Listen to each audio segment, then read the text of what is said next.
saya sia-sia sekolah S1 dan S2 cuma buang-buang duit doang, 5 tahun sekolah nggak kepake ilmunya. Ya, S2 itu nggak guna. S2 itu akan benar-benar cuma buang-buang waktu dan nggak berguna. Pendidikan tinggi itu tidak menjamin kesuksesan karir Anda. 2017 itu lulus S2, itu saya sangat susah banget nyari job. Hi guys, welcome back to my channel. It's Atsal. Apa kabar working from home-nya? Yeah, just want to say, just be safe, and if you can stay at home, just stay at home. If you can work from home, just work from home, because not everybody can do that, including me. Gua sekarang lagi at my home, but I don't work from home because I'm a field engineer, so I need to go to the field to work. If you watch my previous video, kalian pasti tahu kalau seorang field engineer itu kerjanya seperti apa sih, dan pastinya harus di field, harus di well site kalau di dunia oil and gas kan. Jadi gue sekarang lagi at my home, but I don't work from home. I am having days off gitu ya. Nah, jadi dalam beberapa hari ini selama di karantina di rumah, nggak boleh kemana-mana, gue mau berbagi sedikit dalam konten YouTube video kali ini tentang S2 nggak guna. Apa benar S2 nggak guna?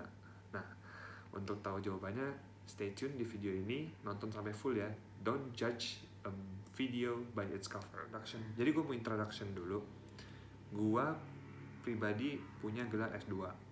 I have a master degree, Master of Science, MSc, in Petroleum Geoscience from Imperial College London, UK. Jadi pada tahun 2016 sampai 2017 itu gue dapat kesempatan untuk studi ke luar negeri. Studi di luar negeri di UK itu kalau kalian ngambil S2 rata-rata di sana jenjang waktunya cuma setahun. Jadi gue 2016 sampai 2017 kan. Nah, di situ gue dan beberapa teman gue ada juga yang dari Indo, itu gue mengambil S2 di sana yang majornya itu Petroleum Geoscience, which is major ini masih related to my undergrad major, teknik geologi kan. Nah, cuman lebih spesifik jurusannya gitu. Video ini gue buat karena pertama dilatar belakangi oleh ada beberapa rekan gue, teman, dan beberapa orang yang gue nggak kenal juga. Beberapa nanyain kayak, Edsel tuh dulu ngambil S2 ya, terus Edsel sekarang kerjanya kayaknya nggak sama ya kayak background pendidikannya dulu pas S1 sama S2, benar nggak sih? Terus S2 nya nggak guna dong, S2 nya sia-sia dong, terus menimba ilmu dulu nggak ada yang kepake sama sekali dong. Nah, apakah benar gitu? Dulu saya berpikir seperti itu. Dulu saya berpikir bahwa saya sia-sia sekolah S1 dan S2 cuma buang-buang duit doang, 5 tahun sekolah nggak kepake ilmunya. Dan sekarang saya melakukan pekerjaan yang betul seperti apa yang tadi saya bilang, kurang lebih tidak beririsan dengan apa yang sudah saya pelajari sewaktu di bangku kuliah dulu. Nah, jadi emang pekerjaan gue ini kan electric submersible pump, which is mostly related to electrical and mechanical engineering and petroleum engineering. Nah, geoscience itu aspek ilmu sangat dikit gitu, cuma beririsan sedikit lah bisa dibilang. Lantas apakah gue bisa menyimpulkan bahwa apa yang gue lakukan, gue pelajari selama kuliah 5 tahun itu sia-sia? Gue ada sedikit data juga dari website brainly.co.id. Ini adalah data mengenai komposisi tenaga kerja berdasarkan jenjang pendidikan. Nah, 30% tenaga kerja di Indonesia adalah lulusan SMA. Nah, 50% tenaga kerja adalah lulusan S1. Sedangkan 20% adalah tenaga kerja lulusan master dan doktor. Jadi persentasenya paling kecil kan 20%. Nah, apakah dari sini kita bisa imply bahwa oh berarti kalau mau kerja di Indonesia S1 aja udah cukup, ngapain sih ngambil S2 gitu kan? Ngapain repot-repot bayar mahal-mahal, sekolah lama, buang-buang waktu lah. Apakah benar? Nah, iya, S2 itu nggak guna. S2 itu akan benar-benar cuma buang-buang waktu dan nggak berguna kalau pola berpikir Anda seperti itu. Jadi, kalau pola berpikir Anda hanya untuk S2 demi kemudahan mencari job setelah itu, atau mendapatkan job dengan gaji yang lebih tinggi, yang job yang lebih baik untuk Anda, menurut saya mendingan gak S2 sekalian. Mendingan kalian kurung niat Anda dalam-dalam untuk menempuh pendidikan yang lebih tinggi, karena nggak ada korelasi yang linear, korelasi yang akurat antara jenjang pendidikan tinggi dengan kualitas job yang akan Anda dapat setelah itu gitu. Gue yakin bahwa pendidikan tinggi itu tidak menjamin kesuksesan karir Anda. Buktinya udah banyak kok, banyak orang-orang yang jenjang pendidikannya rendah tapi bisa jadi pengusaha sukses, bisa jadi karyawan pekerja sukses juga ada. Bahkan Anda yang bisa jadi menteri kan, kita tahu bersama. Nah, jadi tidak menjamin bahwa semakin tinggi pendidikan Anda maka semakin sukses karir Anda di dunia pekerjaan. Nah, kalau Anda menjadi dosen atau akademisi atau profesor misalkan, nah itu jelas bahwa S2 Anda akan sangat berguna. Jadi Anda memang harus mengambil postgraduate study dari S2 lalu ke doktor begitu. Itu kalau Anda mau jadi berkarir di dunia akademisi.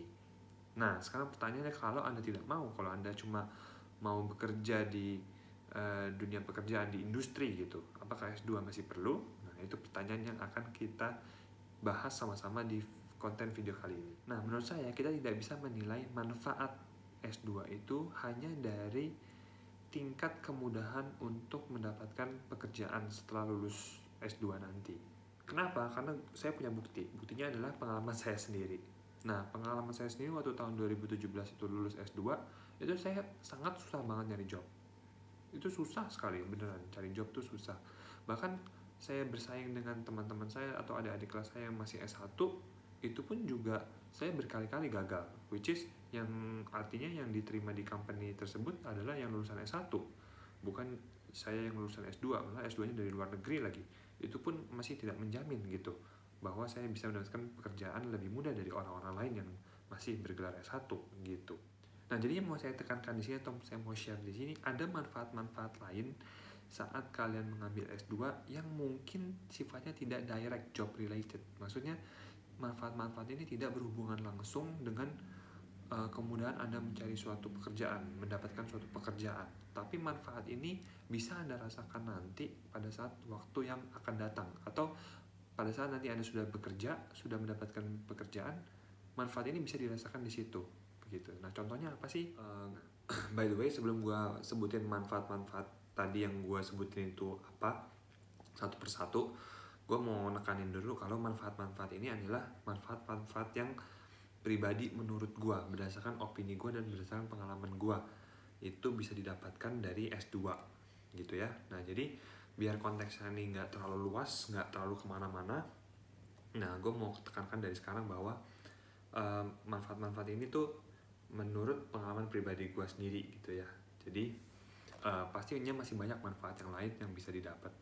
Yang pertama adalah networking. Networking ini jelas, terutama kalau misalnya kalian sekolah atau ambil S2 di luar negeri. Nah, tentunya kalian akan mendapatkan teman-teman baru yang berasal dari berbagai negara, dari berbagai culture, dengan sifat dan behavior yang beda-beda kan.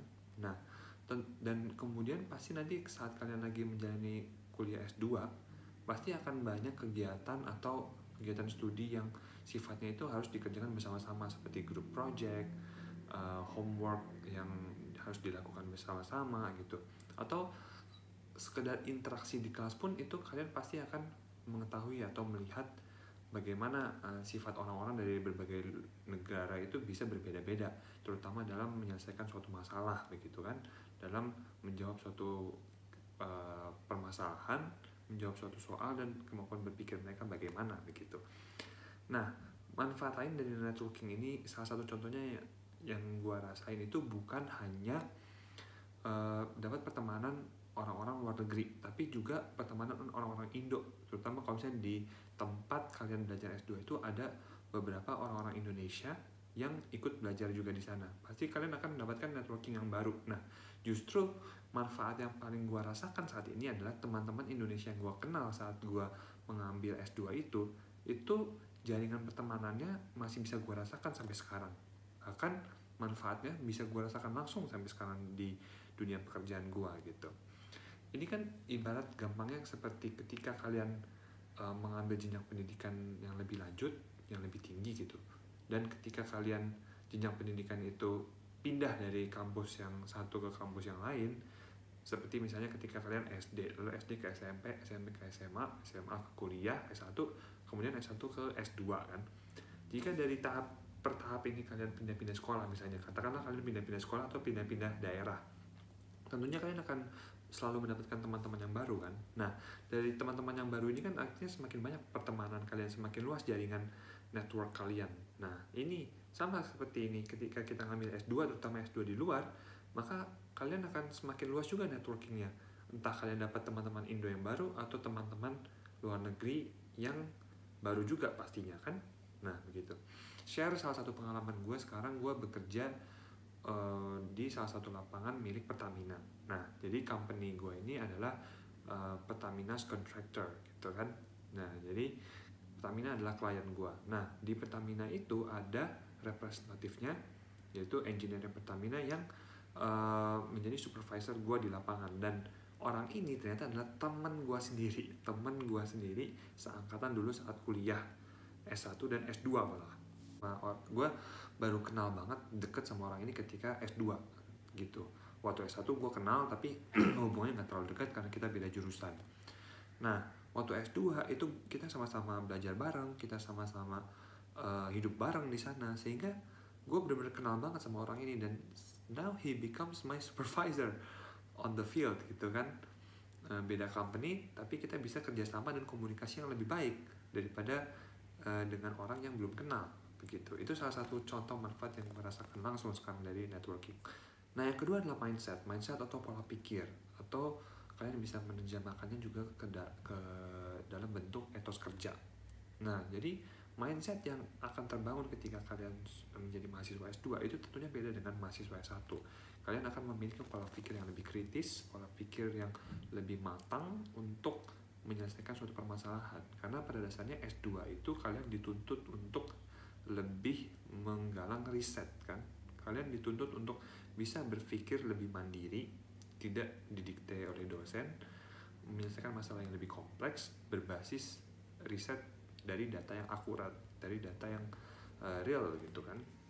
Nah, kalian akan melihat pola pikir dari orang dari negara tertentu itu bisa beda dengan orang dari negara yang lainnya, atau mungkin orang dari ras tertentu bisa berpola pikir yang berbeda dari orang ras lainnya. Bukan maksudnya rasis ya, tapi memang begitu kenyataannya. Justru dari situ kita bisa melihat dan mendapatkan banyak manfaat positif yang bisa kita petik untuk kita terapkan dalam hidup kita sehari-hari begitu sebenarnya. Kemudian yang ketiga adalah education system. Education system di luar negeri itu beda banget sama yang ada di Indo. Kalian akan lihat gitu.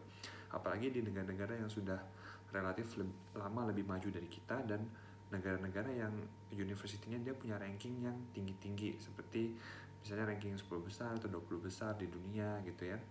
Nah, kebetulan waktu gua kuliah di sana itu di Imperial College London, dia kan saat itu peringkatnya menurut Times Higher Education dia peringkat 10 besar.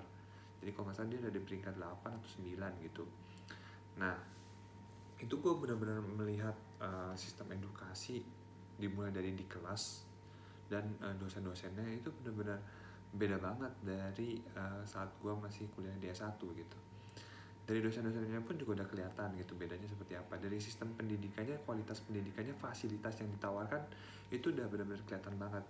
Semuanya kelihatan banget, itu benar-benar beda. Dan gue secara pribadi memang benar-benar merasa mendapatkan kualitas pelayanan pendidikan yang terbaik yang pernah gue dapatkan saat itu. Kemudian yang berikutnya adalah overseas life. Nah, selain dari segi pendidikannya itu sendiri, segi keilmuan S2 itu sendiri yang lu dapatkan di kampus, life di luar negeri itu juga suatu manfaat yang bisa lu dapatkan ketika lu sedang menempuh pendidikan S2 di luar negeri ya, khususnya di luar negeri. Nah, di situ lu akan belajar bagaimana orang-orang di sana behave, bagaimana tradisi budaya orang-orang sana tuh bagaimana, dan lu juga akan belajar hal-hal simple yang kelihatannya simple, seperti misalnya cara mengambil transportasi di sana, cara membeli makan di sana, cara menyewa kontrakan rumah, atau cara naik bus, cara jajan mungkin. Itu hal-hal yang simpel tapi akan membuka wawasan kalian dan membuka pandangan kalian tentang perspektif yang berbeda, bagaimana kalian melihat sisi kehidupan yang lain gitu dari yang apa yang biasanya kalian lihat di Indonesia gitu ya. Intinya adalah kehidupan sehari-hari yang kalian akan lakukan selama kalian sekolah itu juga suatu manfaat positif yang bisa kalian petik dari dari S2. Nah, kemudian yang kelima adalah traveling. Nah, kalian bisa juga mendapatkan kesempatan untuk traveling ke negara-negara di sekitar negara kalian menempuh pendidikan. Jadi nggak hanya di negara situ aja. Misalkan kayak gue waktu itu sekolah di UK. Gue punya dapat kesempatan traveling untuk berkunjung di negara-negara Eropa seperti Prancis, Jerman, Belanda, Swiss, Hungary, kemudian ada juga Austria dan lain-lain lah. Banyak lah kesempatannya. Nah, di situ kalian akan punya kesempatan untuk melihat dunia lebih luas. Tentunya selain kalian melihat sesuatu tradisi, adat, atau landscape yang baru yang belum pernah kalian lihat, tentunya melihat dunia itu juga merupakan suatu bentuk kita secara religi ya, secara keagamaan bisa lebih mensyukuri dan mengagumi ciptaan Tuhan yang Maha Kuasa gitu kan.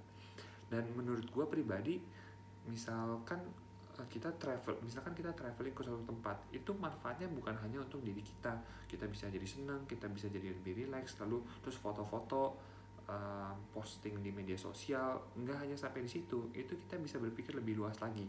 Jadi bisa jadi apa yang kita kunjungi, apa yang kita lihat di site-site turis site di saat kita traveling itu bisa jadi kita bisa men-share informasi, men-share pengalaman kita ke orang lain yang akhirnya dapat berimbas kepada orang lain ingin juga tertarik untuk mengunjungi tempat tersebut. Kemudian tempat tersebut menjadi banyak pengunjungnya yang menaikkan tingkat pendapatan atau ekonomi di orang-orang sekitar sana gitu.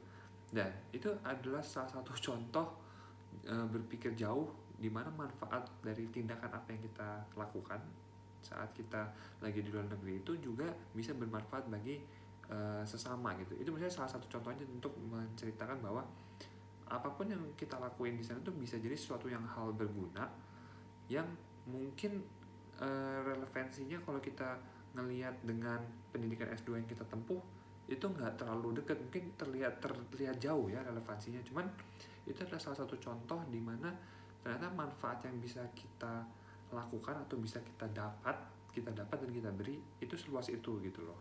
Nah, kemudian yang keenam adalah gue menyebutnya much bigger opportunities that you don't know yet for now. Nah, ini kenapa gue ngomong gini, jadi bisa jadi ada manfaat-manfaat S2 yang lain yang saat lu nanti mengambil S2 atau saat sebelum lu mengambil S2, bahkan saat lu lagi merencanakan nih, misalkan lu merencanakan gue mau ngambil S2 jurusan ini, lalu setelah lulus gue punya prediksi gue akan kerja di sini, atau gue akan membangun bisnis di bidang ini, atau gue akan lanjut lagi S3 dan bla bla bla bla.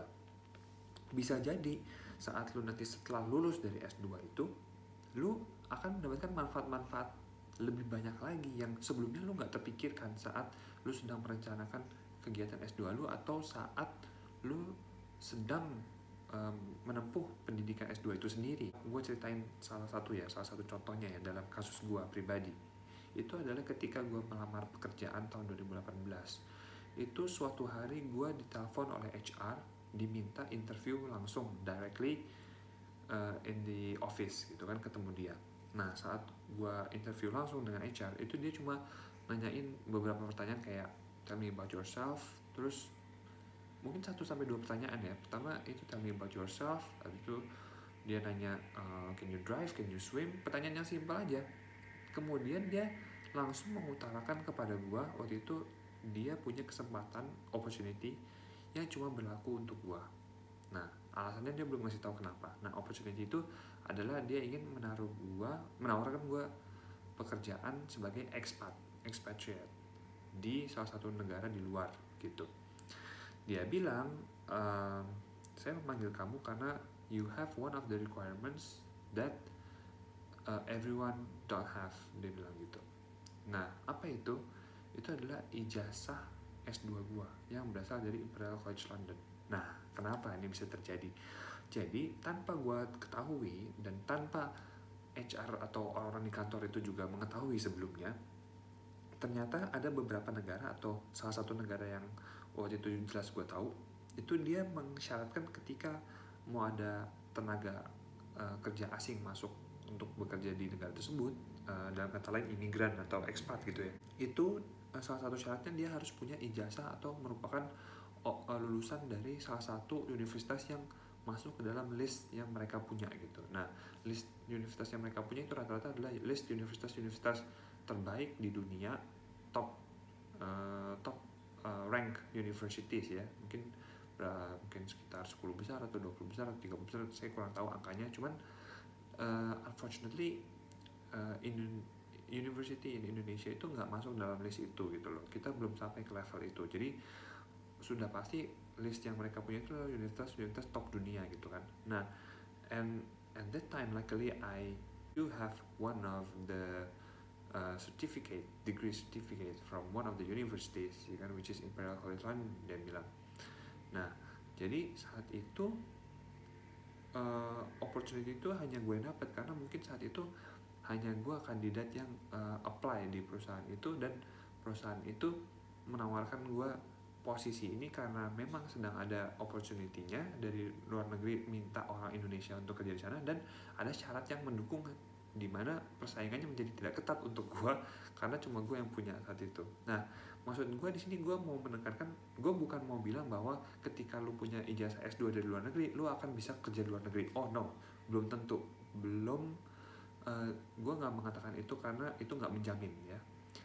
Jadi yang mau gue katakan berdasarkan pengalaman ini adalah ada hal-hal yang di luar dugaan lo yang ternyata bisa memberikan manfaat kepada lo dari hasil S2 lo itu gitu loh. Jadi ini adalah salah satu contoh di mana gue mau menjabarkan ada hal-hal yang mungkin lo belum merencanakan atau lo belum ketahui ketika lo mengambil S2, tapi suatu ketika opportunity just came to you without telling you first.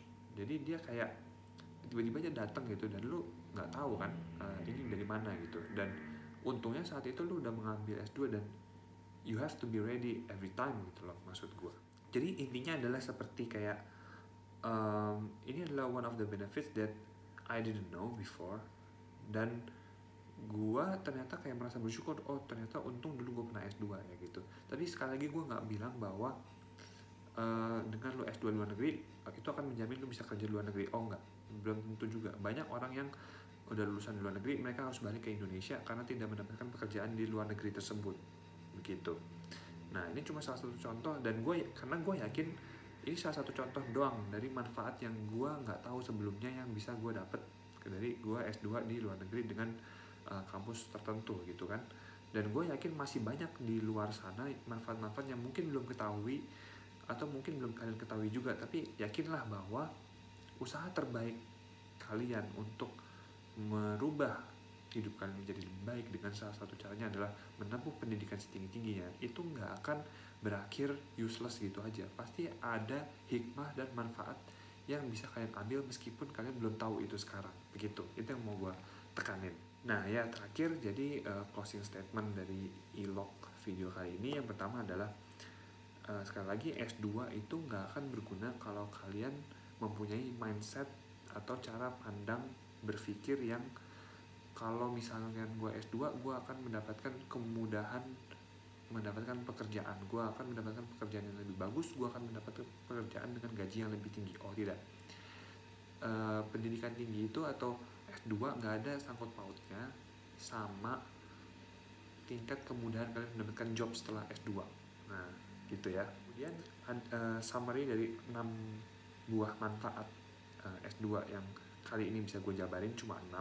Mungkin nanti di next video akan lebih banyak manfaat lagi yang bisa gue jelasin, atau mungkin kalian juga pastinya gue yakin kalian juga tahu mungkin ada manfaat-manfaat lain selain ini. Cuman dari pengalaman pribadi gue ada 6, yaitu satu, networking yang lebih luas.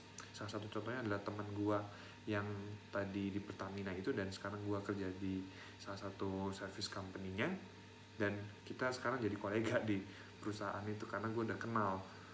Kita jadi kolega di tempat kerja karena kita udah kenal sebelumnya waktu kuliah kan, kita akrab, jadi komunikasi kita lebih bagus, teamwork kita lebih bagus.